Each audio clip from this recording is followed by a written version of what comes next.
We have a new race in One Piece, so let's talk about it. Scopogaban has introduced us to a new hybrid race, a new hybrid species in the world of One Piece. And I think we may have enough clues for us to be able to figure out and piece together who the Dosundada are. So, in chapter 1139, Gaban confirms that he is indeed Colin's human father, explaining that although it's rare and difficult, it is possible for different races, different species to mate and produce offspring, thereby creating new hybrid species. And here he also comments that while hybrid races have therefore existed throughout history, it's often difficult for them to thrive. And I think in this scenario, he's actually explaining or making a reference to the racism and the discrimination that hybrid races face in society, the lack of tolerance in society for race mixing, which, is something that we have witnessed for ourselves. It's a theme that is often explored in One Piece or has been in the past. The most notable example probably being the Fishman Island arc, but then even again more recently at Elbaf, even between giants, it seems like race mixing is frowned upon, or at least the Elbafians look down on many of the other giant species or giant races. And yet, one of those hybrid races that have managed to survive, managed to persist, is the Dosundada. Because I think all of these hybrid races are actually going to be very important for the future of the series. I think they're going to be quite intricately tied to the lore of the One Piece world. And I say that because one of the hybrid races that Gaban mentioned was actually the Buccaneers. And we do know the Buccaneer race is indeed very important to the overall history of the One Piece world, that they are somehow linked to Nika. They are for some reason hated and persecuted by the world government. They're said to have committed some grave sin. So this makes me even more excited and even more curious as to who the Dosundada are. Which races are they the hybrid of? So I think one of the most obvious, one of the most first races to come to mind are the Tontata. Most simply because of the name Tontata, that ending part, the Tata sounds very much like the Dosundada. Tata Dada. Or another suggestion that someone made to me was that the name Dosundada could be translated to mean two dads, like Dos and Dada, two fathers. But then by that logic, I started thinking about it, and you could actually even read it as Dos Uno Dada, or Dos Un as in French, and then it would be two one dads. But the fun thing about actually trying to figure out Oda's naming schemes, especially in this case, has been that the names that Oda comes up with for his hybrid races has been wildly inconsistent. Which isn't to say that they're not meaningful, because in fact they all have very unique, very special meaning in their own unique ways, but for their own separate different reasons. And what I mean is that when you compare it to other naming schemes that Oda has come up with in his series, there's no clear theme when it comes to the races. For example, we know that Oda often names his female characters either after birds or flowers. Or seeing as this discussion today has come out of something that Scopogaban has said, let's take the Roger Pirates for an example. There is a clear link between Goldie Roger, Silver's Rayleigh, and Scopogaban. There's that clear metal theme going on. But then when it comes to the names for the different races, or even more specifically, the hybrid races, I don't think that there is a clear connecting theme. Oda rather comes up with fun and inventive names that suit that particular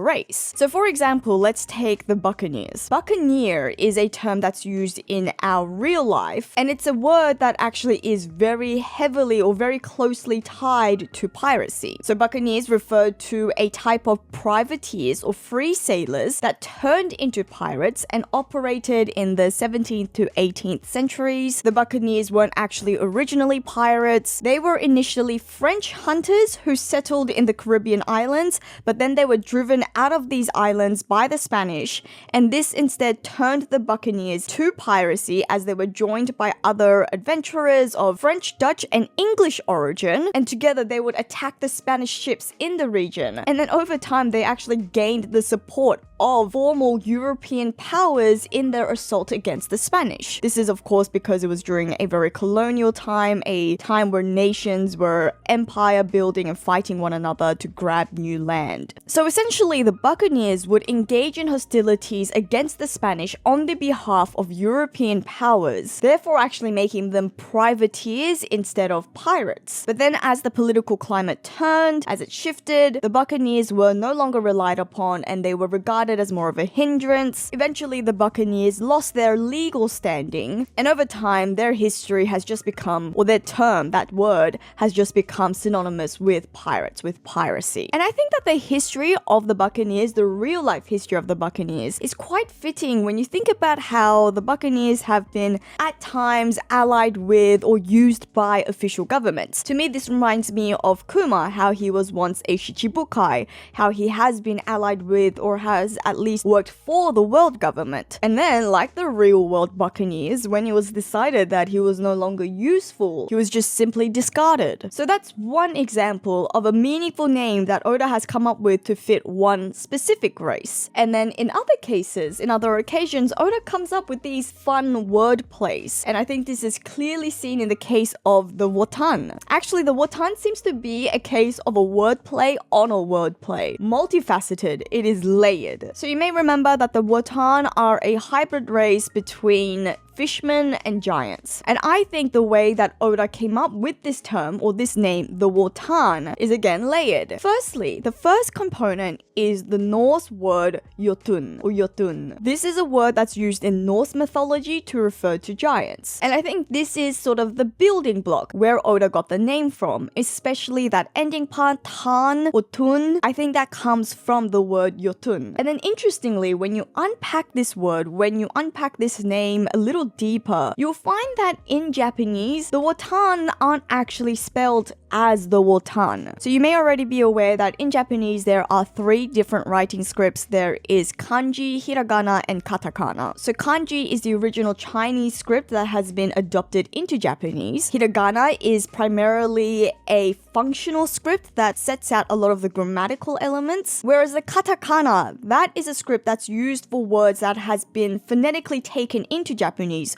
words that aren't originally a Japanese word. So these are words that have been phonetically adopted into the Japanese language, or they're words used to describe onomatopoeia. And then there's actually also furigana, and that's used to help people understand the pronunciation of kanji, but we'll leave it there for now. All of this is to say that the Japanese language, the Japanese writing system is very, very complex, and it offers so much nuance that we as fans are missing out by not reading in Oda's native Japanese. But I digress, so if we go back to the word Wotun, like I said, this isn't spelled as Wotan in the series. When he spells this name, Oda uses the katakana script, which makes sense because Jotun wouldn't actually have been a traditionally Japanese word, right? But then what's interesting is that when he spells out the wo sound, the W-O sound, he doesn't use the character that makes that sound in katakana. For clarity, there is actually a katakana character that spells out wo, but instead Oda actually uses 2 other characters. 2 characters, and these are the U and the O sound, uo. So in Japanese, Wotan actually reads much more like uotan. And I think this is quite significant because you may remember that uo, U-O in Japanese actually means fish, as in the uo uo no mi of Kaido's magical fish devil fruit, his mythical fish devil fruit. And when you think about it, then this makes perfect sense because the Wotan are a crossbreed between fishmen and the giants, the uo and the yotun, uotun. Like I said, layers upon layers upon layers. Whereas in other cases, Oda has taken a much more direct approach, something that is much more self-explanatory, like the Long Limb clan. I don't think there is all that much to unpack here. The Long Limb clan have both long arms and long legs,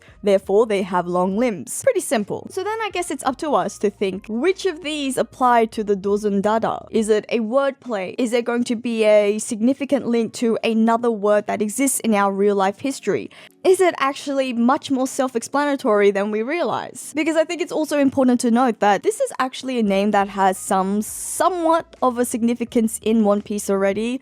You may actually remember that we already have a character in the series called Dozun. Dozun was one of the new fisherman pirates, he was a hammerhead shark fisherman. And it seems the reason why Oda named him Dozun is because he is actually a hammerhead shark. Dozun in Japanese is an onomatopoeic word. It refers to a heavy thud or the sound of thumping, sort of like the sound that a hammer makes. Hence, Dozun, the hammerhead shark. And it actually just so happens that Oda used that same exact spelling when creating the Dosundada, which obviously raises the question of whether this means the Dosundada is a crossbreed between a fishman and another race. Which then I guess takes us back to the Tontatas, because Tata Dada is the Dosundada, a cross between fishmen and the Tontata. Or perhaps, but also maybe perhaps not. And I say this because when it actually comes to the ending of that word, Dada, Oda has made a very distinct difference between spelling out Tata and Dada. In fact, if you actually look at the spelling of the Tontata, it seems like you could even pronounce it as, or it's spelled out in Japanese as the Tontatsuta. Not the Tontata, the Tontatsuta. And I think that spelling, that very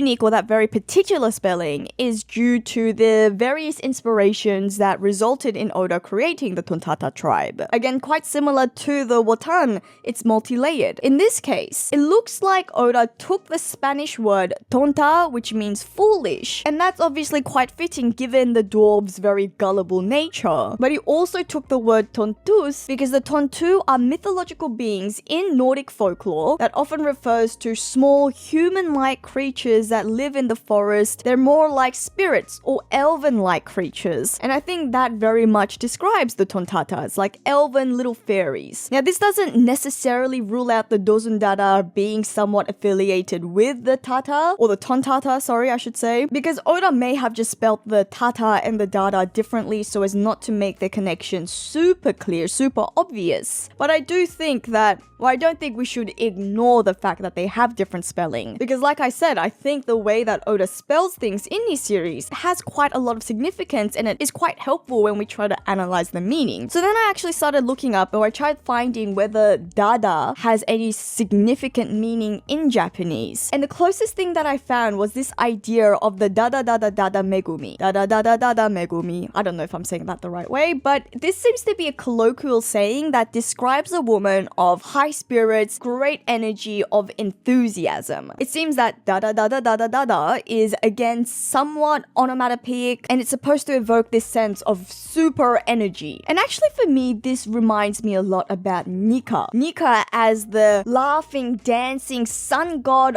of laughter, of liberation, someone with great booming energy. And when I thought about this even deeper, I realized that Dada is actually even a part of the drums of liberation. Whenever we see Luffy go into Gear 5th, we see the rhythm that he emanates, and this rhythm is doom da da da doom da da da da da. So this made me wonder whether, the Dosundada are somewhat affiliated with Nika. And again, affirms to me or makes me think again about the significance that all of these hybrid races will have to One Piece lore. And then I guess this also means, was Nika a part of a special race? Was Nika part of a special species, non-human species? So according to all of the depictions we've seen, whether that be, Who's Who account or in the Adam Tree mural, Nika sort of just looks like a man with a bendy body, which fits with what we know via Luffy's devil fruit. But whereas in the case of Luffy and most likely Joy Boy, who have gained their rubbery powers via the Nika devil fruit, it is entirely possible that the original Nika, he may have actually been just a bendy human. In which case, it's possible that he was a bendy human because of his particular special race. And for argument's sake, let's just call it the Dada race. Maybe Nika was part of a race of a humanoid species that were very elastic, very flexible. And if that is true, then the Dada could have created a new hybrid race with another species, thereby creating the Dosundada. Meaning in that case that the Dosundada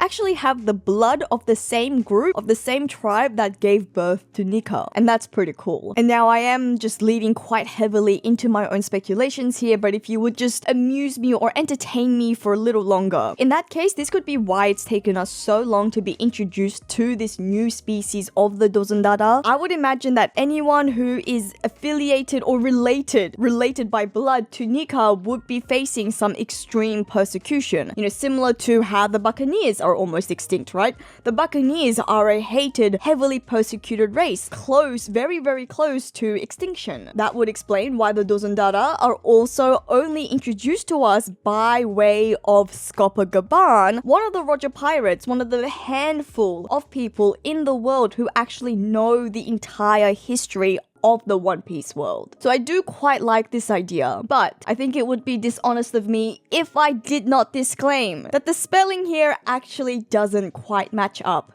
again. So if we go back to the Japanese writing scripts, I've actually seen Oda use both hiragana and katakana when he is writing or expressing the drum beats of Luffy, of Nika's drums of liberation. For example, when we usually see it being expressed as side effects, it's usually spelt out in katakana. But then during Kuma's flashback, when Kuma's father was actually introducing Kuma to Nika and introducing Kuma to his drums of liberation, in this case, Oda used hiragana to spell out Dosundada. But then in both cases, and I guess more specifically, even when Oda is using katakana to spell out or to express the drums of liberation, he doesn't actually use the same characters to spell out dada that he uses in chapter 1139 to spell out Dosundada. Actually, in Japanese, Nika's drum beats actually sound a little bit more like don so more like toto instead of dada. And again, maybe it's not that significant. Maybe he is again just trying to disguise himself by using these different writing scripts so as not to make it super obvious. But again, I think I do have to mention it. Otherwise, if we think about what else the Dosundada could be a reference to, I think we would also have to mention the art movement of